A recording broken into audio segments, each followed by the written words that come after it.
Alhamdulillah, Alhamdulillah Rabbil Alamin. Asyhadu an la ilaha illallah wa asyhadu anna Muhammadar Rasulullah. Allahumma salli ala Sayyidina Muhammad wa ala alihi wa ashabihi ajma'in. Amma ba'd. Qala ta'ala fil Qur'anil Karim wa huwa asdaqul qa'ilin. A'udzu billahi minasy syaithanir rajim. Bismillahirrahmanirrahim. Illa man atallaha biqalbin salim. Shadaqallahul azim. Rabbi shrah li sadri wa yassir li amri wa hlul 'uqdatam min lisani yafqahu qawli. Allahumma tsabbit janani wa adil ala lisani. Pertama-tama marilah kita memandung mengucapkan alhamdulillah sebagai salah satu bentuk puji dan syukur kepada Allah. Selanjutnya selawat beriring salam sama-sama kita doakan selalu dilimpahkan pangkuan alam Nabi Muhammad sallallahu alaihi wasallam pada al dan sahabat sekalian, tabi'in, ulama mutaqaddimin, ulama mutakhirin, dan kepada seluruh alim ulama. Penghormatan tuan yang pertama sekali kepada Tunku Ibu Syekh selaku guru Tanyo dan kepada seluruh pengurus masjid, dan istimewa kepada seluruh guru-guru tuan yang hadir, dan juga kepada seluruh jamaah Jumat. Sebagaimana biasa, sebelum itu para khatib membacakan dua rukun al-khutbah, terlebih dahulu itu menyampaikan sedikit banyaknya rumus-rumus tamudin atau nasihat-nasihat keagamaan supaya kita tidak terjebak dengan kehidupannya.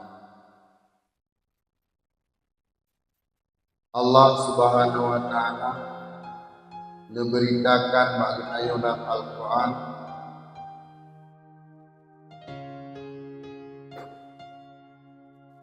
tidak akan selamat seseorang pun kecuali orang-orang yang mempunyai iktikad yang benar, memahami agama yang benar,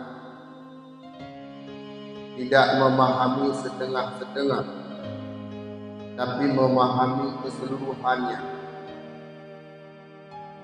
Di bidang i'tikadiyah juga memahami secara keseluruhan.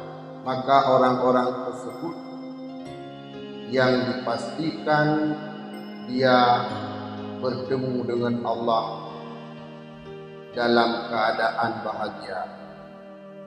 Dalam bahasa lain yaitu orang yang ma'rifatullah dengan sempurna, sehingga keimanan yang ada di dalam jiwanya mampu mencahayakan anggota tubuhnya. Iman yang dimiliki oleh orang tersebut mampu menggerakkan badannya dalam kebaikan. Dikarenakan imannya merupakan sebuah i'tikadiyah yang dia tersimpan di dalam kalbu orang-orang mukmin, maka tidak ada seorang pun yang mampu mendeteksi keberadaan iman dan bagaimana iman itu sendiri. Maka Imam Nawawi Al-Bantani dalam kitabnya Nasaihul Iman, beliau ini membuat 4 ciri khas terhadap keimanan seseorang, ataupun 4 ciri-ciri bahwa seseorang mempunyai keimanan yang sempurna. Sya'airul iman arba'ah arba'atu asya'.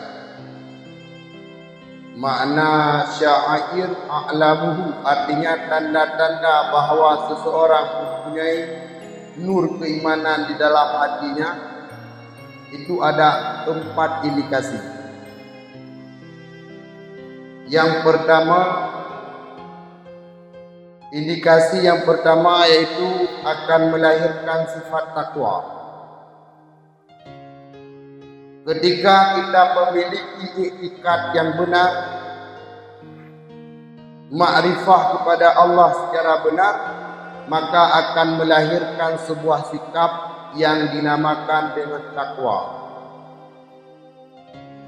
Takwa itu sendiri didefinisikan dengan berbagai definisi.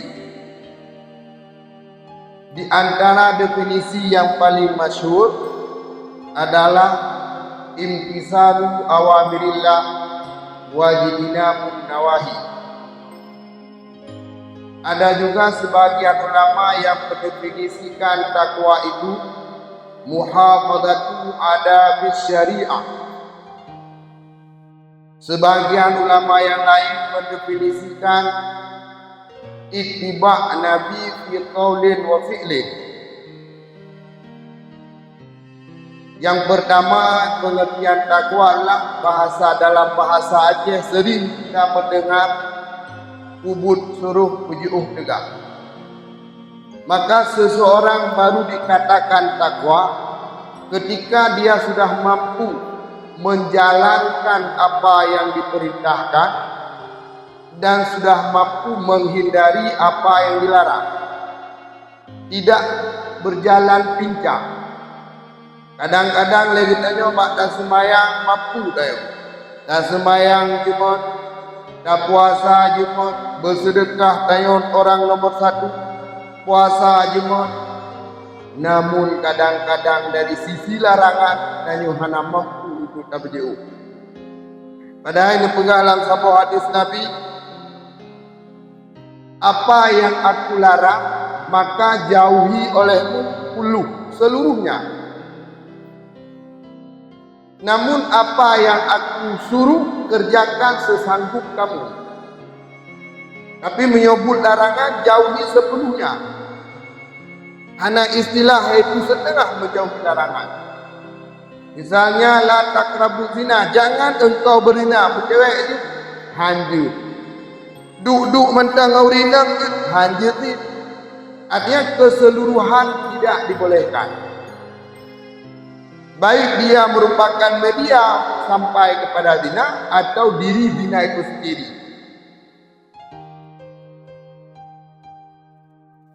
Namun dari pihak suruhan, artinya bud yang diudah Allah, nyanta pubut mastata dumurah, sesanggup kamu untuk melakukan. Bagaimana makna daripada sesanggup kita untuk melakukan bud yang diu? Makna ji menyebut yang diudah Allah yang dalam melaksanakan budnya hanya mesti yaitu lagi aturan pasti dah. Aturan baku ji ada aturan yang level pertama, ada pertengahan dan ada yang paling bawah. Yang penting budnya benda buku. Sebagai contoh, yang pada dasar bila sembahyang tayo dalam keadaan berdiri misalnya. Yang berdirinya bagi murid yang sehat merupakan sebuah rukun dari rukun lain.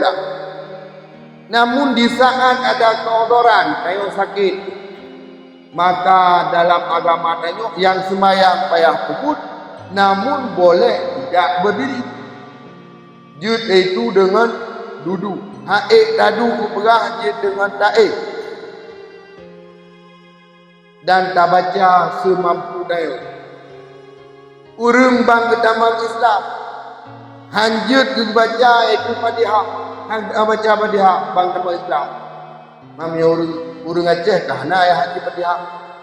Nyam yona ya haji Fatihah urang Aceh ana berahli ya. Hang doa Fatihah. Fatihahnya bismillah kafi walau walid. Nanti udah terpegah. Makin baca Fatihah hang doa.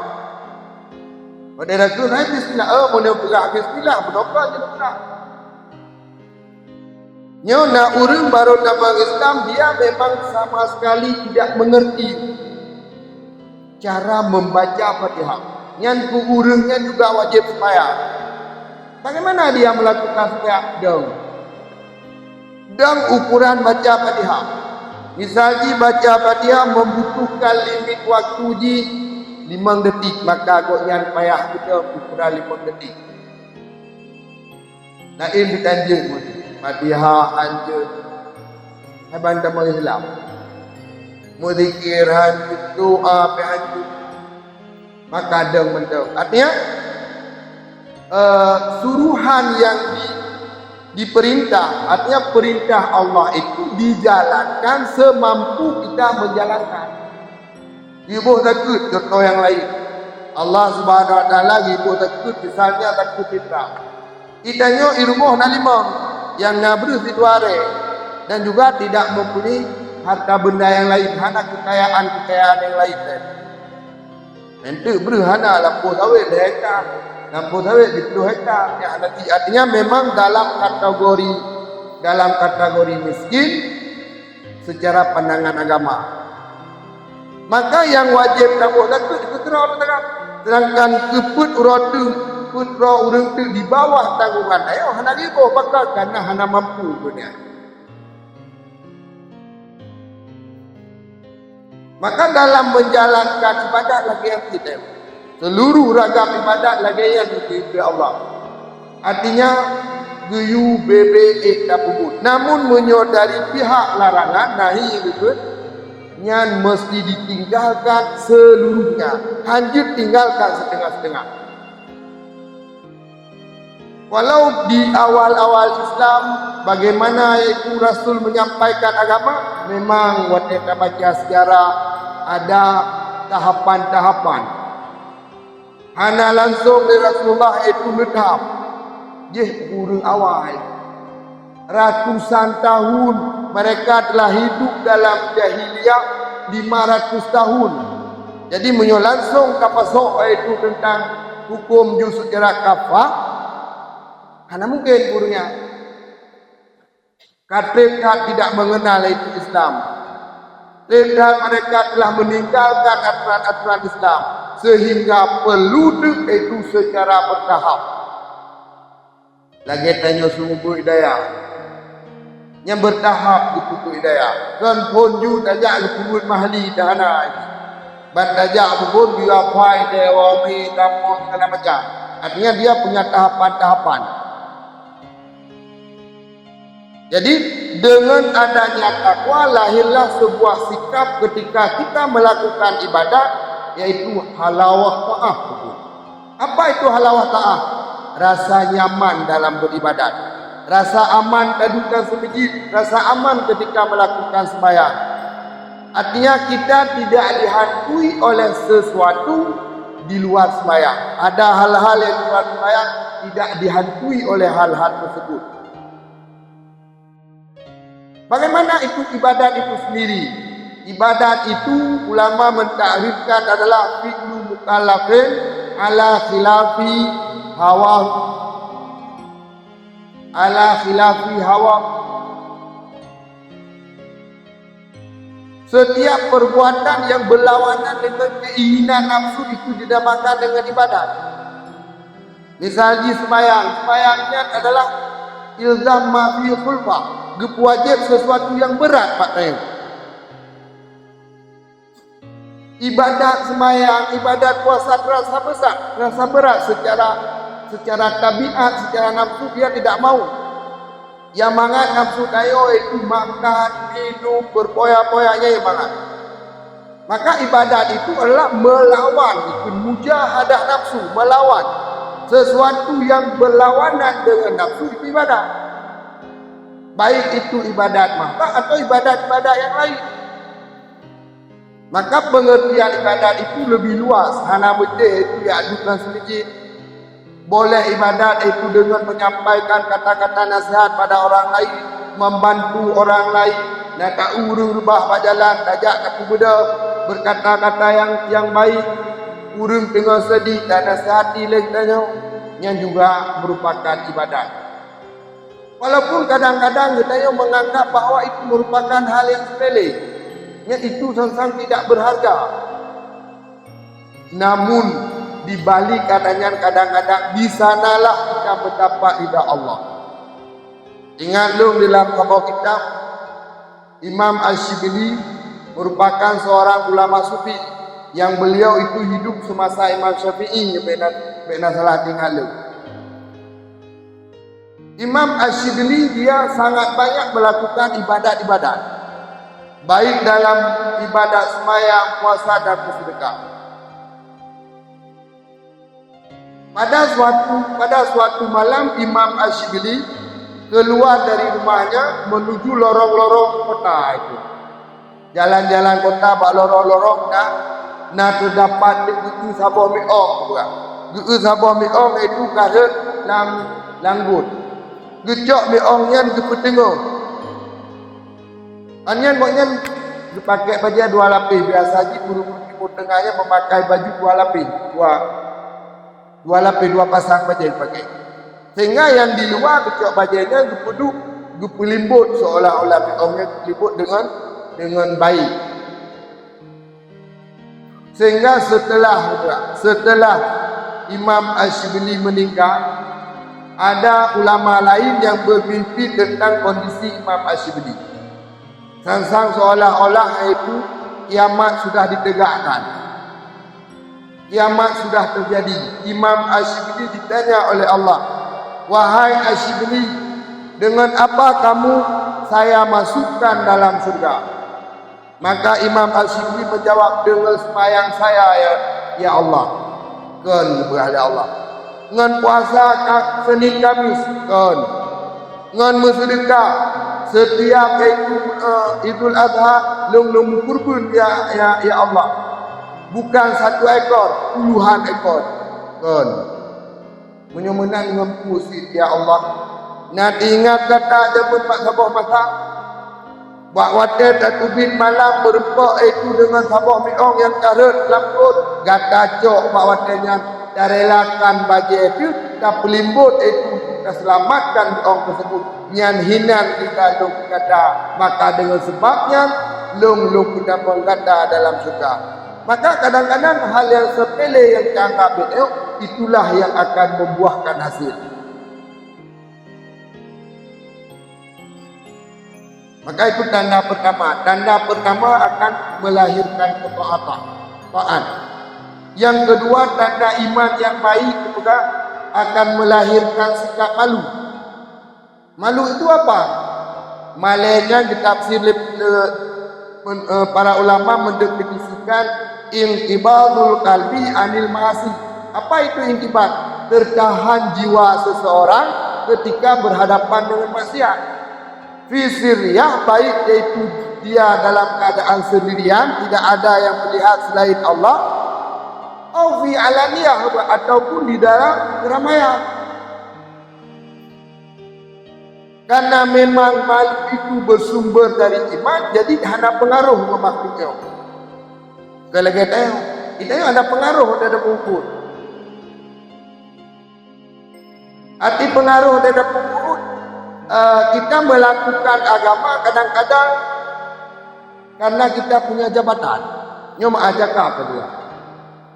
Kebetulan tayo kepala lorong, kebetulan tayo pak kesi, kebetulan tayo tungkuimu. Selama mentang na jabatannya tayo nomor 1 sansang wate da pengajian. Namun di saat jabatan itu hilang, tayo hana meduh tadi. Ini menunjukkan apa? Menunjukkan dia berbuat karena jabatan. Padahal itu berbuat ta'zimah li rabbih. Kita melakukan sesuatu itu untuk mengagungkan Allah. Maka ibadat yang diterima adalah dia harus mempunyai syarat kabul. Syarat kabul secara batin itu ikhlas. Ikhlas semata-mata berbuat karena Allah, bukan karena jabatan, karena saya masih menjabat ini menjabat itu. Yang tak uju untuk beragam perilaku. Tapi kita tidak boleh menganggap bahwa dia sudah dianggap orang yang jahat. Ganti benar. Dia sebagai standar ukur kero sendiri. Kero berokon berarti tajak bukan gara-gara itu memang ingin mendapatkan ilmu, tapi hanya sekedar berakhir behana banget. Yang itu sebuah kesalahan. Malaikat ada dua. Malaikat terbagi dua. Ada malu itu dibentuk oleh lingkungan. Ada malu itu bersumber daripada iman. Malu yang dibentuk oleh lingkungan, nyo adalah rasa malu menurut tempat tinggal lain. Misalnya orang yang berada di Bali, nya muruk-muruknya malu. Hana duduk lu untung baunya hana malu, berarti hana masalah. Tidak meruntuhkan martabat, tidak meruntuhkan kewibawaan, tapi mesti gampang dayong malu tu pemajak bitan pajak bertawa pak bahu pajak yang sesuatu yang merendahkan malah ada artinya yang malah model lagi itu dibentuk oleh lingkungan, tergantung bagaimana lingkungan dia hidup. Nyo yang keperah al haya'u minal iman, bahwa malu itu bahagian daripada iman, angka malu yang timbul daripada iman, malu kepada Allah, sehingga ketika malu nak buat maksiat tertahan hati kubur.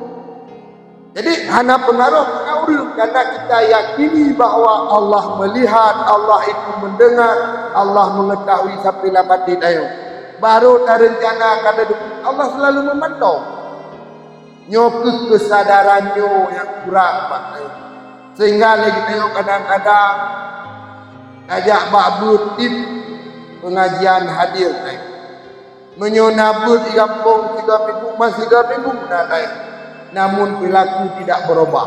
Ilmu yang kita dapatkan hana muntafi'ah. Tidak bisa merubah gaya udip. Gaya udip yang gagal saja mun. Menyo jamun dan kanyo dia nak pegang abang kau bengih-bengih. Lalu tak but mentang bengih-bengih tu si. Perokon tu kalau tak but kanyo bersaat tanpa ke dengan tetangga. Gara-gara manok atau pakai lek kanyo. Lalu tak but lagi nyat kita. Itu menunjukkan bahwa ilmu yang bersarang di tubuh kita bukan ilmu nafi kita. Ilmu nafi itu ilmu yang mampu merubah gaya hidup kita. Berokon ayo menjadi jemaat rubah ila Allah, menjadi suka untuk beribadat. Nyo mantang lagi sebut yang awal, ilmu semakin bertambah, yang menunjukkan bahwa ilmu yang kita dapat itu bukan ilmu yang bermanfaat. Walau pada diri ilmu tetap bermanfaat. Namun waktu tajib tanya hanya kubat. Ije juga pandung je kubat. Itanya hanya kubat. Berarti ada kesalahan bak tubuh tanya. Nyokuh yang perlu kita perbaiki bersama.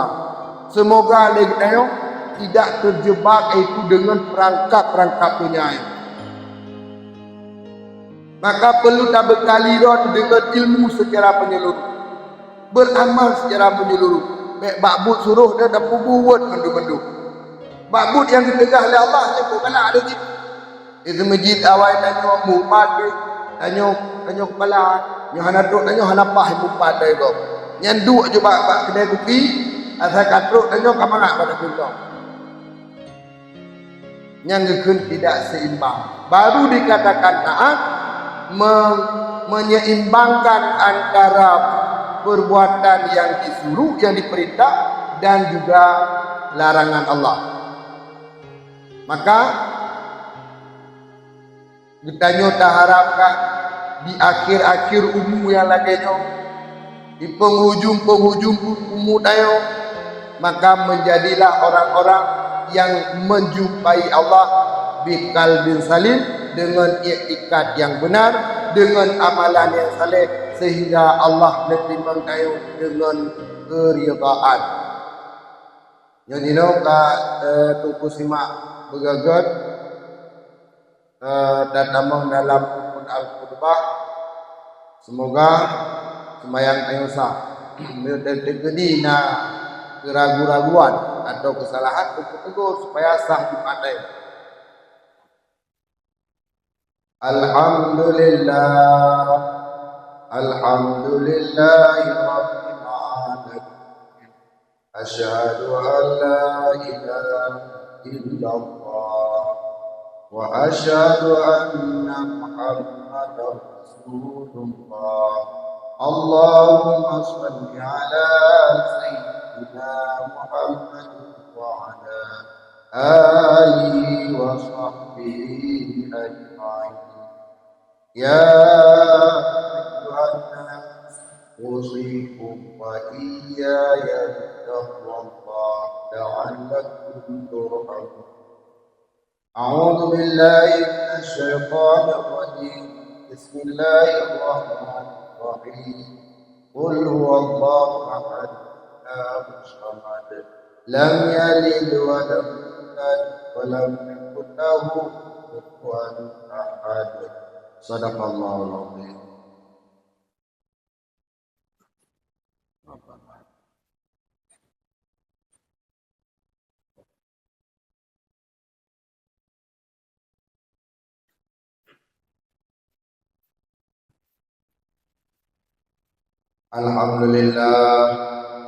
الحمد لله رب العالمين أشهد أن لا إله إلا الله وأشهد أن محمدا رسول الله اللهم صل على سيدنا محمد وعلى آله وصحبه أجمعين يا أيها الناس اتقوا الله حق تقاته ولا تموتن إلا وأنتم مسلمون أعوذ بالله من الشيطان الرجيم بسم الله الرحمن الرحيم إنا أعطيناك الكوثر فصل لربك وانحر إن شانئك هو الأبتر اللهم اغفر للمسلمين والمسلمات والمؤمنين والمؤمنات ربنا آتنا في الدنيا حسنة وفي الآخرة حسنة وقنا عذاب النار آمين يا رب العالمين ولذكر الله أكبر والله يعلم